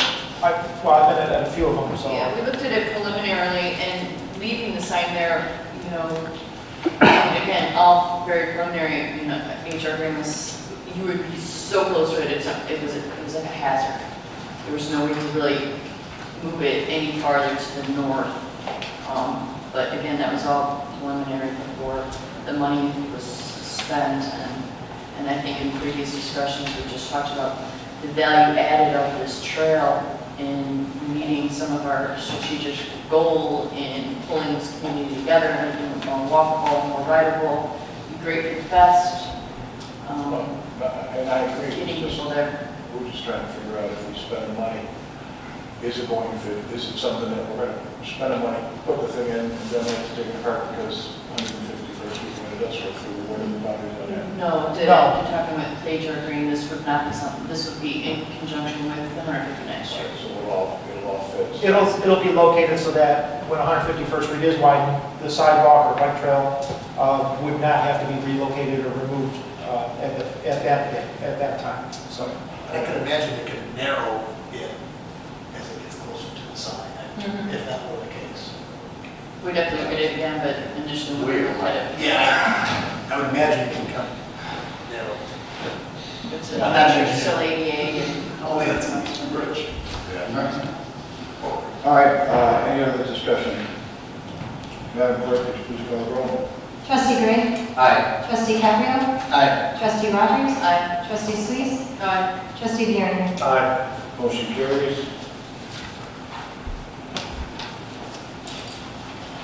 Is there a motion to approve pay estimate number 1 from Integral Construction, Inc. for the active core project of Heritage Park in the amount of $182,659? So moved. Trustee Rogers, Second. Trustee Bergen. Discussion? I'd like to know, and I'm not sure who's going to answer this question, but what's our timeline? I mean, I know we had the initial contract for this active core, and this probably relates to J12 as well, so these questions may span both of these, and I apologize if they do. But we had a timeline that I believe we were supposed to be substantially, I think we had 2 substantially completes. One was in October, which has got to be very close, I don't remember the exact date. One was in November, and then complete by, I believe it was June of next year. And every time I go back there, while it looks like there's a whole lot of work going on, there's concrete and earth moving, things of that nature, I don't really see a lot of things that are referenced in here as far as the physical amenities that are going to go in. So, and I know that the initial contract, I believe, had some penalties in it, some penalty clauses if we went past some of those substantially complete dates. So I just want to know how those things factor in. What is our timeline? What are we looking like? So I'm not sure if Mike, maybe you can. We have bi-weekly progress meetings. In the latest progress meetings, they have stated, the contractor Integral has stated that it does look like they're going to go past the initial contract completion dates. I believe there's been some discussions. I think they're going to be bringing forward updated schedule, updated, request for additional time. That sort of thing is typically the process. And that would go through TRIA and then through the board, through the village as well then. They'll be requesting additional time, like we don't want to pay penalties, or they'll be acknowledging the penalties as well. Well, I know that the discussion of obviously the penalties, has been brought up at these meetings. Again, typically the process is if they're going to go past, the time schedule, that they should be do a formal request. It's something that the village doesn't have to approve, and they can still assess liquidated damages if they so choose. But typically the process is, update your schedule, because there was kind of a question of the schedule that they provided was kind of the existing schedule, and there was maybe a little bit of confusion when you look at it as to what the existing schedule shows and what the actual time frame that they are actually proceeding at now, how that shows. So the contractor was going to try to come up with a revised schedule that kind of defined the difference between the two, and then that will be brought up at the next progress meeting. There's some areas that they're ahead of schedule, and then there's some that they're below schedule. There's some that are beyond their, you might not see the toys out there because they're not leaving them out there, they have deposits on them waiting for them to be delivered. I walked the site on Monday, almost needed to light up the back light and get a search and rescue because I was sinking in the mud, and that was Monday, so I can't even imagine what it looks like out there now. So some of those things are a little delayed, but we did, to reiterate what he said, they're going to get us a clearer schedule that we can read. Because the one that they have is very technical, and they know it, and we know it, so we will have something on Wednesday, and then be able to share and get that schedule. But again, there are some areas in their schedule where they're above. I think the concrete work, they're ahead of schedule, and then there's some that they're behind. We had to make some color choice things that sometimes, just little simple things, but they won't you know, I'm confident that they're working every day that they can work. Oh, I see them working, there's no question about that, there's quite a few of them out there, it doesn't look like they're wanting for having a big enough crew or anything. Right. It's just a matter of, I want to make sure we don't get into a position where maybe they bid off more than they should in the beginning and overpromised, and, you know, we sold this to the community that we'd be able to use this fall. And if that's not looking like the case, I'd rather know sooner rather than later, you know, because, you know, substantially and substantially should generally have been, and with the understanding that we'd be able to have access to it and use it. So the further we slip behind on that and we walk into the bad weather, that construction gate is going to stay up. Nobody's going to be able to even go back and see any of the toys when they do get unwrapped, you know. So those are the things I just want to be cognizant of, that, you know, we might want to start bracing the public that, you know, it won't be until the first snow flies that we're taking on the construction fencing, if at all, you know. So, I don't think we're at that point yet. no, right, and maybe we'll know that in the next. I think they were slow in mobilization, and they've been picking up the pace. We had conversations on the front end about potential ramifications of not meeting some of the deadlines, and all of that is still on the table and will remain on the table. When you walk it out there, it's looking really great. And I think from a public standpoint, right, the completion date of this active core was always late next spring of sort of complete. But you're right, this fall is the deadlines and the dates to meet on the construction portion of it. And I think we still believe that's going to happen. So those conversations that had, I think they were we've had some of these frank discussions, they were slow in mobilization, but not the case here. And what is being constructed so far, I think looks pretty phenomenal. And I think every time you go out there now, you get more excited what this is actually going to be. It's going to be a great thing for this town. Spring boots. Yeah, we're boots. Maybe those ones that come out. Markups. All right. Madam Clerk, please call the roll. Trustee Gray? Aye. Trustee Caprio? Aye. Trustee Rogers? Aye. Trustee Sweet? Trustee Garren? Aye. Motion carries. Second, is there a motion to approve the pay estimate number 2 from Integral Construction, Inc. for the active core project at Heritage Park in the amount of $236,545.50. So moved. Second. Trustee Rogers, Trustee Caprio. Discussion? Madam Clerk, please call the roll. Trustee Gray? Aye. Trustee Caprio? Aye. Trustee Rogers? Aye. Trustee Sweet? Trustee Garren? Aye. Motion carries. 13, is there a motion approving pay estimate number 7 from Oscar Tyler Construction, Inc. for Phase 1 of Heritage Park project in the amount of $422,825.15? So moved. Trustee Curry, Second. Trustee Varian. Discussion? I have one question. Does anybody know when the lights are going to go? We were waiting for ComEd to finally install the meter, the actual meter. We were waiting for them to actually make the connection. That connection was made. So like I said, now we're just waiting for the actual meter to be installed and we can turn them on. I talked to Joe Weaver about it a little bit, and I guess they've been on, then they went on, right? They've come back and forth. Our electrician has put the wrong outlet in for them. We had to switch that outlet out, so now we're getting them back, correct? Getting the proper pieces to fit together with the connections. So they've just been, Very close. I'd like to ask Trustee Gray a question about that lighting. Yes, ma'am. And if there's nothing going on out there, why do you want lights on if it's all under construction? That is a fair question, but you can still see the construction. I don't get home sometimes till after 7, it's getting dark early, so I do drive through there to Trustee Garren's point to see how much is going on there. Maybe I'm there too much, and I don't appreciate how many leaks it's making, because I go there quite often, but I know you and I have a difference of opinion on the lights. I really think that as you're driving by, it's going to be a really dynamic look, and it's going to you're gonna want to go in there. Just like if you're driving past the township park and there was a ball game going on, you saw lights, you'd notice it, you'd say, there's things going on with it, there's activity, there's light.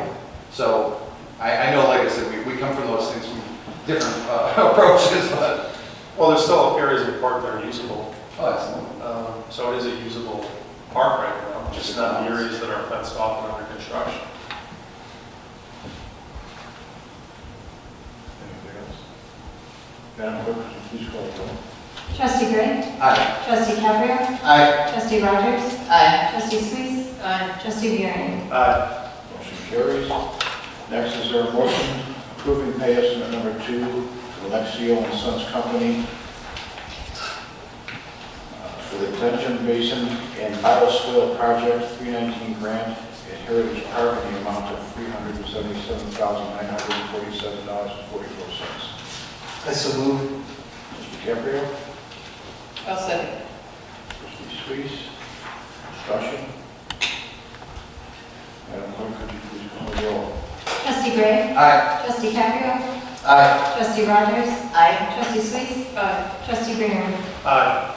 Motion carries. Next, is there a motion to approve payment of $40,000 to Homer Community Consolidated School District 33C for the construction of the park at Glen School? So moved. Trustee Gray. Second. Trustee Caprio. Discussion. Just curious how many texts and emails you got relative to your picture. I got a lot of I got a lot of What? I can sympathize with you, kind of there. I know it's been said before, but again, thank you to those organizations for allowing us to jump in with them and really make an improvement in this area. An area that is underserved by parks to begin with, and this is definitely money well spent. So. And the PTO, they did an absolutely wonderful job following through. They had a nice grand opening. It was. And they're so creative in their fundraising, you know, it's really neat. I think this is one of those projects to point to that taxpayers should be proud of. This is multiple government agencies, not all doing their own thing, duplicating expenses, but combining dollars together to identify an issue. And I think it's great that we're able to, you know, join with the private dollars that were raised by the PTO, in addition to the 33C. I just think this is one of those projects that government bodies should look more at combining resources, and so. Yeah, a lot of people donated something. They donated time, they donated money, and at the end of it, when you go out there, the kids absolutely loved it. Yeah. So, okay, anything else in discussion? Madam Clerk, please call the roll. Trustee Gray? Aye. Trustee Cabrio? Aye. Trustee Rogers? Aye. Trustee Sweet? Aye. Trustee Buring? Aye. Motion carries.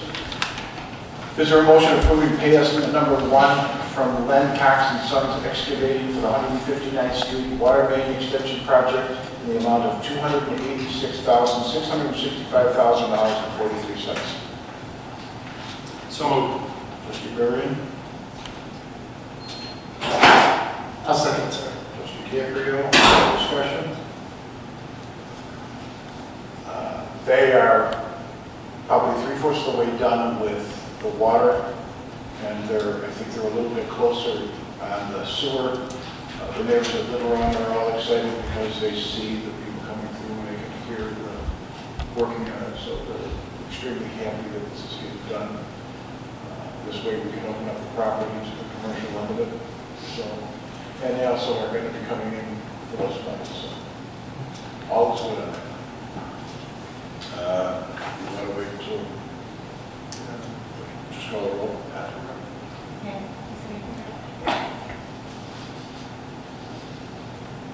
Well, you've got a coordinated way. Yeah, just call the roll. Trustee Cabrio? Aye. Trustee Rogers? Aye. Trustee Sweet? Aye. Trustee Buring? Aye. Motion carries. We'll still get his when he comes in. Is there a motion to approve pay estimate number 6 from Patrick Construction, Inc. for the 2017 Drainage Improvement Project 2, various locations in the amount of $97,336.20? I so moved. Trustee Sweets, A second. Trustee Rogers, discussion.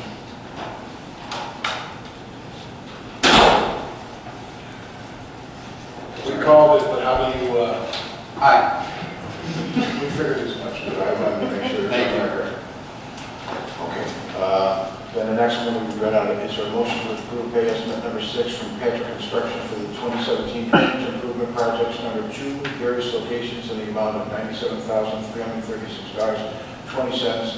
Trustee Squeeze made the motion, trustee Rogers second. Aye. No discussion? Oh, I thought you were away from mine, sorry. No. I have no discussion on that. Okay. Madam Clerk, please call the roll. Trustee Glen? Aye. Trustee Caprio? Aye. Trustee Rogers? Aye. Trustee Sweets? Trustee Burden? Aye. Motion carries. Is there a motion approving pay estimate number 1 from Austin Tower Construction, Inc. for the Fittiman Creek Sanitary Sewer Project in the amount of $134,855.10? I so moved. Trustee Sweets, Second. Mr. Durian, discussion. The other thing I'd like to know, Mayor, is I know that the sanitary sewer is the thing that most affects the Boo property. And the Boo property, I know, is getting a lot of interest in having new owners or tenants. Are we working at some staff level to get recapture fees, tap-on fees, all of those things, those schedules in place and ready for when activity does start to take place? There were actually some of the recapture agreement numbers were actually included in the group property annexation agreement, so. And they do have a guest station that wants to come back in there. No training, and they're going to be some homes. But they're working right now with the states because of the amount. Okay, so, discussion set, Madam Clerk, please call the roll. Trustee Gray? Aye. Trustee Caprio? Aye. Trustee Rogers? Aye. Trustee Sweets? Aye. Trustee Burden? Aye. Motion carries. Next, is there a motion to approve change order number 1 from Austin Tyler Construction, Inc. for the Fittiman Creek Sanitary Sewer Project? It should be noted that change order number 1 will result in a cost savings to the village in the amount of $145,000. That's the move. Trustee Gabriel, A second. Trustee Rogers, discussion. Madam Clerk, please call the roll. Trustee Gray? Aye. Trustee Caprio? Aye. Trustee Rogers? Aye. Trustee Sweets? Aye. Trustee Burden? Aye. Motion carries. Next one would be, is there a motion to approve a refund of building permit fees in the amount of $21,620 to George Gatzis, the applicant for Homer Glen Center, PUD, condition on removal of construction materials from the site? So moved. Trustee Gray, I'll second. Trustee Caprio, discussion. Did we want to ask Mr. Yes if he wants to? I wanted to Is this where you? Yeah, come on. thank you for letting me speak. Good evening. The purpose why I'm here is to discuss that the fee. I'm not going to object to the amount. It was originally $24,000. I know there's $2,380 taken out for past fees, which I'm not going to object to. But I do want to let the board know that pipe sitting out there is not construction material. The material that's out there is none. We didn't start construction. There was no building started, and there was nothing put out there. The pipe has been out there. It's per an agreement that I have with Will County, with Illinois American, and myself, the Homer Glen Center LLC. And we had the easements recorded, all the property owners. We got a 20-foot easement all along from one subdivision all the way down 143rd Street, and that pipe is supposed to go in the ground. And it's part of that project. It's not construction material. And the pipe is still on those pallets. It's on my private property. It's not bothering anybody. And I keep the grass cut, I keep the weeds down as best I could, and that pipe has got to go in the ground. So I couldn't get in the ground myself, and I've been looking for, in fact, I even at one time, with Jamie Padich, I gave, even mentioned to you, Mr. Mayor, that I would donate that pipe if Homer Glen wanted it. It's $160,000 worth of pipe there with the money that I paid to get it into the ground, which would make the properties more valuable, having the sewer and water in there. And really never got a response from anybody. But the main purpose is to have that pipe put in the ground. And it can't be moved anywhere else. It's too heavy, it's too costly to move it anywhere. And where would we move it? We have to get it into the ground. Well, I'll just say, for the committee members that aren't on AENF, that pipe is our concern. You're indicating that it's not bothering anybody, but it is. We hear about it. As far as donating the pipe or trying to sell the pipe, I had asked another contractor what his thoughts were on the possibility of taking that pipe, and they said there's no way somebody's going to take that pipe that's been sitting there for 10 years and they don't know the structural integrity of it anymore, they're not going to take the liability of it anymore. I don't believe that pipe will ever be used. And at ANF, we approved the $21,620 based on having that pipe removed. Well, in the beginning, the first I heard about that pipe that money being held hostage with that pipe was just last week. Mr. Baber had called me and That's our meeting was last week. It was last week. It's the first I heard about it. He called me personally. I was down in Southern Illinois. And I said, what does the pipe have to do with the permit money? He said, well, we really don't want the pipe sitting there. Yeah. And the thing is, what am I going to do with it? Well, I think at ANF, we looked at it as this is like a win-win, right? We're going out of our way to accommodate you in returning this fees, which we don't have to do. Oh, I understand that. So we looked at it as win-win. It's a way of finally getting that pipe out of here at the cost of $21,000 reimbursement. Well, what is? We're saying we're okay with, to get, we're comfortable with the 21, but you're doing it, you're giving an ask and we're giving an ask. We want that pipe gone. Well, when I originally gave that money, that $24,000 to Homer Glen, I mailed the check because they wanted it. Right. It was in the plan unit development, it wasn't even recorded yet. I couldn't even start the building yet.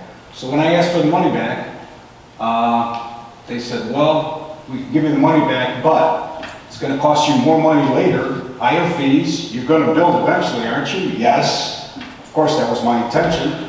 And of course, as you know, the bank went bankrupt. I had lost the funding, the construction money and all that, and got stuck with what I got stuck with. And eventually I figured maybe things will get better, so we'll start building, and the money was going to go ahead and be used instead of paying higher fees for permit later. Then the 24 would stand, and I would save money that way.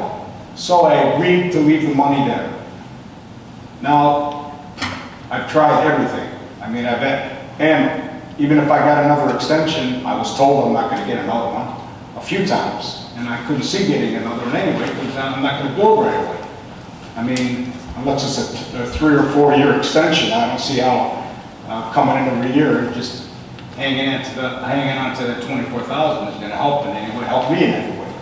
But I'm not asking for interest. I'm not asking for anything else. I've agreed to the 2380 that's going to be taken out of 24,000. And when I decide to do something, which I'm not going to just leave the property go, I am going to do something with the family. We all own it together. We are going to do something with that property. We might come in with a smaller plaza. We might come in with other zoning. I don't know. But right now it's zone C2, and whatever we can do in the C2, I'd like to do. But we'd like to get even multifamily. We'd like to get that pipe into the ground so that the property is more valuable, and that's why I was willing to donate. If somebody can get in the ground, take it, And they can even have the tap pond fees that was agreed to, that's recorded, that I would get.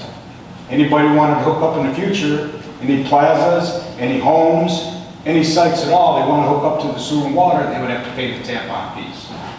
So I was willing to give that to Homer Glen years ago. So, I mean, that's where it stands. I don't want that money being, I need the money. I don't want it being held hostage for the pipe. I'm empathetic to your cause or your argument, but,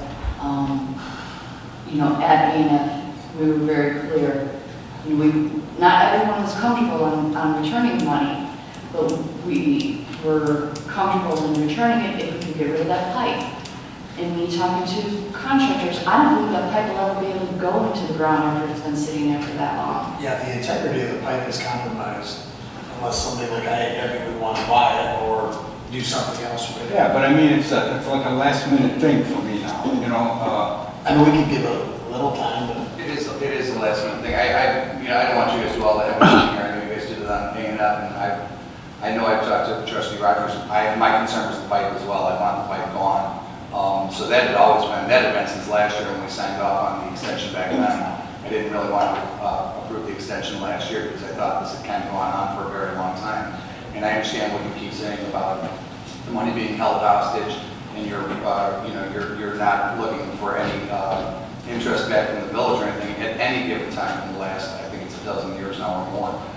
You had the opportunity to not come in for an extension and your special use or PV, I'm not sure which one it was, and get your money back. You kept coming back for those extensions, and you doubled down by bringing building materials onto the site. So just like any other piece of property in the village, including my own house, I've said this before, when I built something in my backyard, I had if I left all that material out front and never built it, I'd be getting tickets left, right, and center from Mr. Baker. When I put it up in the back, instead I got a tax reassessment from the assessor and got a bill for it. So, materials have to come on site and they have to either be turned into something or taken back from the site. So the fact is, I agree with what Trustee Rogers is saying, is that no contractor is going to take that pipe because they have no chain of custody over that pipe. Now they're going to be responsible every time that thing has a leak or a compromise in it, and nobody's going to take that on. They can't do that. So I still don't understand how that pipe is building material. That pipe is for the benefit of Homer Glen, it's for the benefit of everybody. When it goes into the ground, it's part of sewer and water for the area.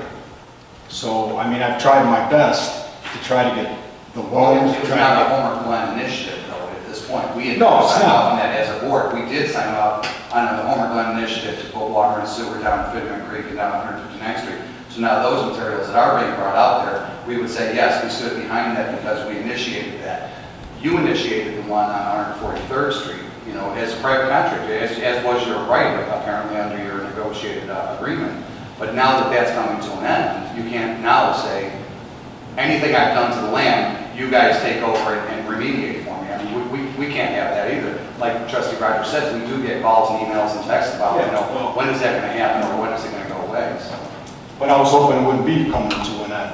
We all want development, and we certainly, lament the fact that you are, at the end of your development. I wish I had seen it happen. Wish I had seen it happen 10 years ago, to be honest with you. I'm sure you do as well. But now that we are at this sad state, I think we have to now make those necessary arrangements to make sure that when we do, decouple this, everybody's happy.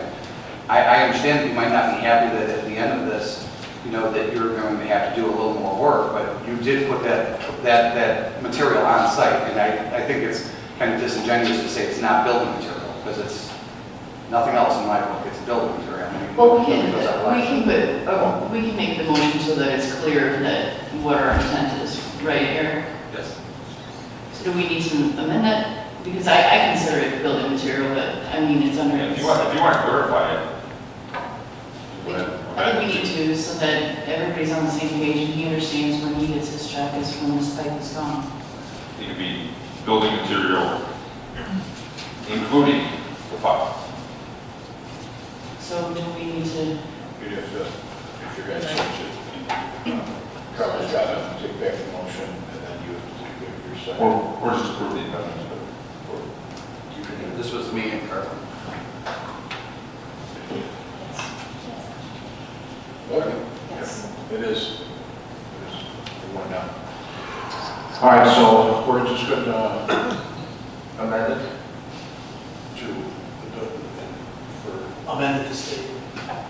building materials and pipe. Construction materials and including the pipe. Including the water main or whatever that pipe is. I'm fine with that amendment. And also. Agreed. Okay. Well. So we can do no, roll? Was you call it roll? Yes. We don't have to sing back. No, I was just wanted to make sure anyone else wanted to say anything. So we can make the, we'll do the roll call now. Trustee Gray? Aye. Trustee Caprio? Aye. Trustee Rogers? Trustee Sweet? Trustee Hearing? Aye. Motion carries. And George, what I would do is I would call it over to American Water, see if they would take it. Right now, we can't. We can't accept liability for it. Because we don't know if it would hold up. And we can't get involved in it and then he'll come back and bite us. So it's contingent on me getting rid of the pipe to get the money back, But correct? if you call Illinois American Water, they still might be the I've talked to them, even if I gave it to them, they said for liability purposes, they want to buy it directly from a company, they don't want to buy it from me. But that's pretty much everyone covering. Yeah. It must get scrap metal, right? Well, there's also cement out there too, this. Well, the iron pipe, I would imagine has a scrap value, and some people that scrapping iron might be willing. See, it's on that site, it's on the site where it's going to go on 143rd there.